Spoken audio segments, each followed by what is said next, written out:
Hey guys, welcome to this video on what happens when there's more than one source charge. The answer to that is that there's going to be a superposition of electric fields. And this is just a fancy way of saying that there's going to be an overlap of the electric fields. Now in this video we're going to spend most of our time on that idea, but first I just wanted to highlight these 3 bullet points that were from the last video. And basically they just show some of the conventions that we established. And that's if you have a positive source charge, we draw field lines, field arrows pointing away from those positive source charges and field lines pointing toward negative source charges. Another way of saying that is field lines originate on positives and terminate on the negatives. We also said that the closer the field lines are together, the stronger the field is visually represented, and vice versa. So the further they are apart, the weaker the field is. Now, one thing we didn't talk about in the last video is bullet point 4 here. And that's because we only had one charge that we were looking at a time. But now that we have 2 charges, we also actually have to look at the number of field lines that originate or terminate on that specific charge. And the reason for that is because we want a visual way to show the difference in the magnitude of the source charge. So here's what I mean by that. If I'm to draw 8 field lines coming off of this charge on the left here, I don't even really need to have shown you that this is a positive charge because the field lines are pointing with arrows away, or they're originating on the source, so you would know that inadvertently. But if I drew something like this and I had these side by side, what this would imply is that the charge of the one on the right might be a value of Q, and the charge of the one on the right, therefore, based on the visual, is a value of 2Q. In other words, there are twice as many lines originating on this charge as there are on this one. And you could do this similarly for negative charges, where you would draw the arrows pointing towards the negative charge, and you just have to draw more arrows pointing towards the other one. And because this is a relative perspective, you can't really just have one charge by itself and know what the magnitude of the charge is, because there's nothing to compare it to.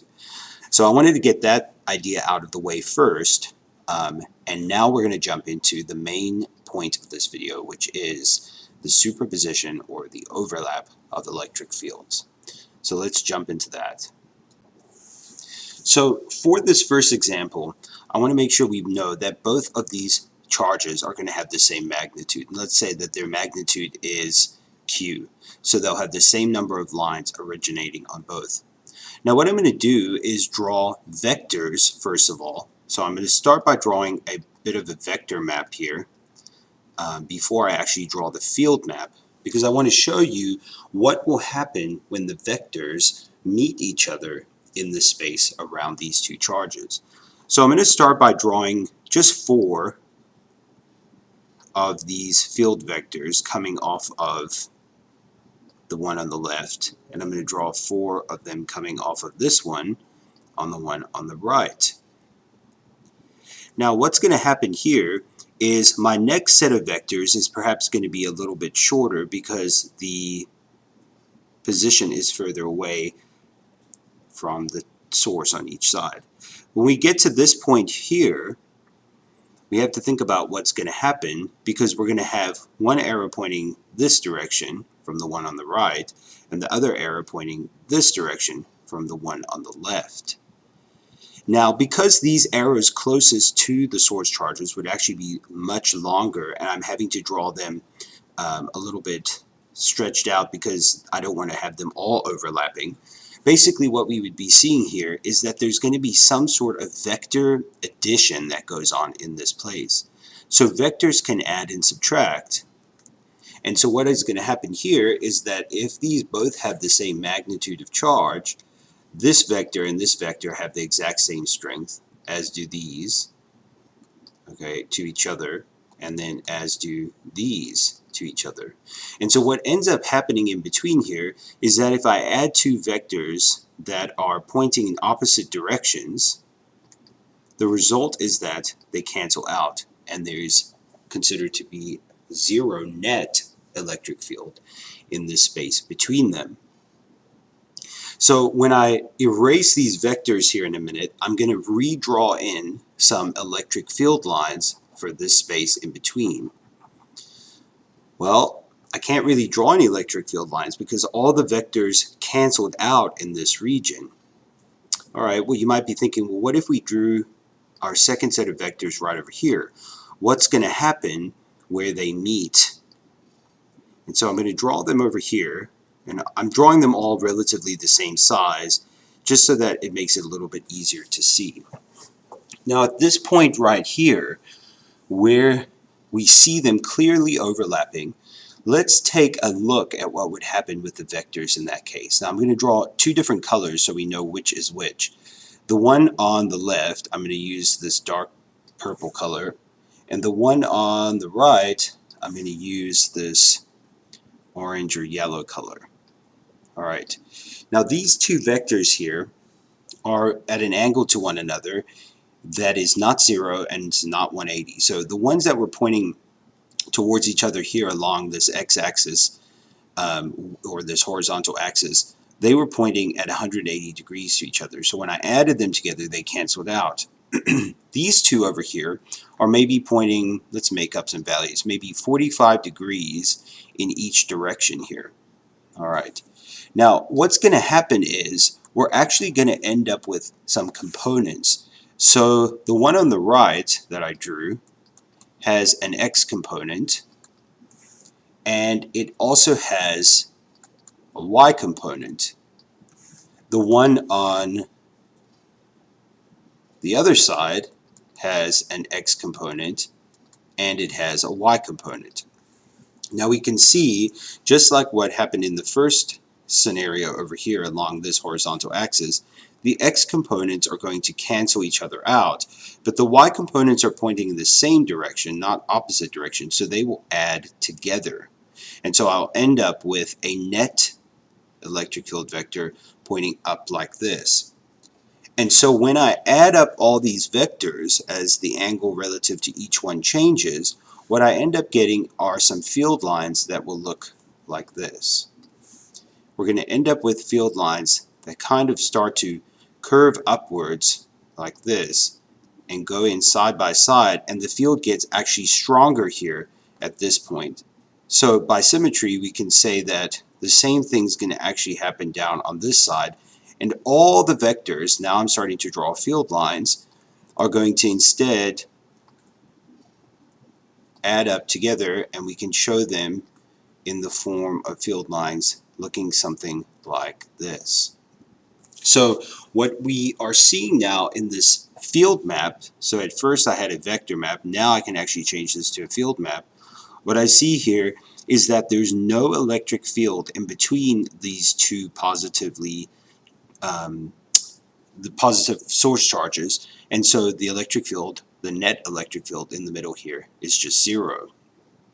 Let's take a look now what happens when we have a positive and a negative charge so that we can analyze the same kind of process. Alright, so I have a positive and a negative charge here.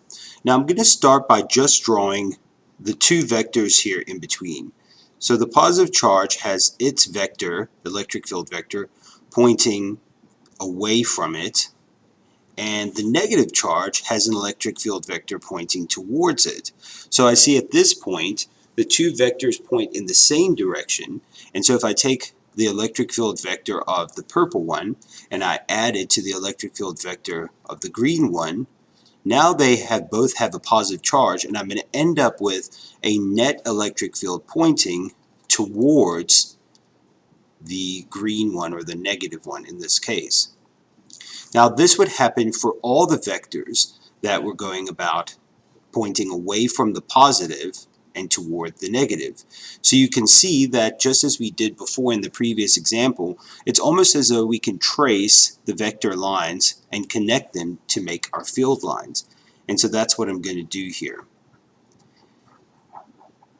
The field map thus is going to look something like this. I'll end up with these charged particles having a field that shows that it's stronger on the inside and it gets weaker as we move away from either one.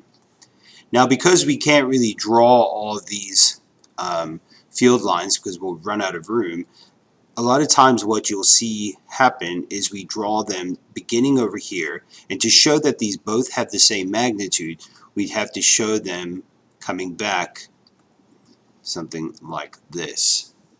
So this is going to show that we have a field that's strong over here and it's weaker over here because you can see there's more space between the field lines. The very last example that I'd like to do is an example where I have the positive and the negative charge, but they do not have the same magnitude. So how would you show the difference? Alright, let's say that the one on the left is a value of 2q, or positive 2q in this case, and the one on the right has a value of negative q.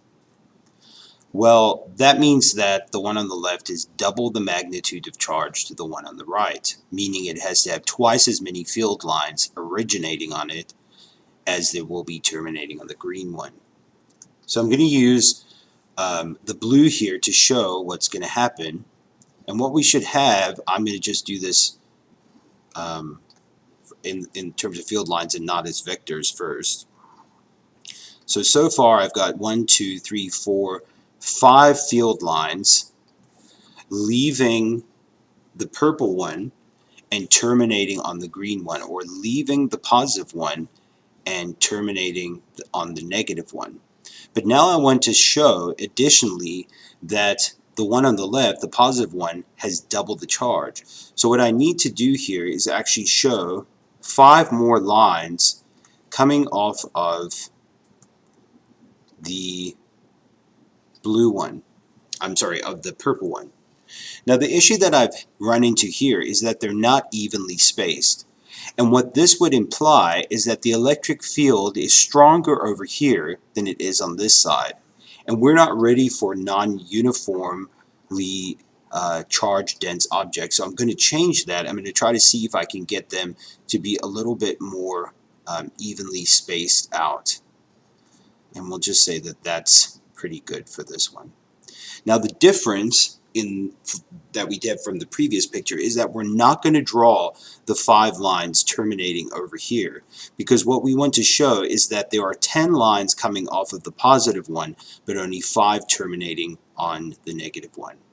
And that's another way that we can show how the electric field looks.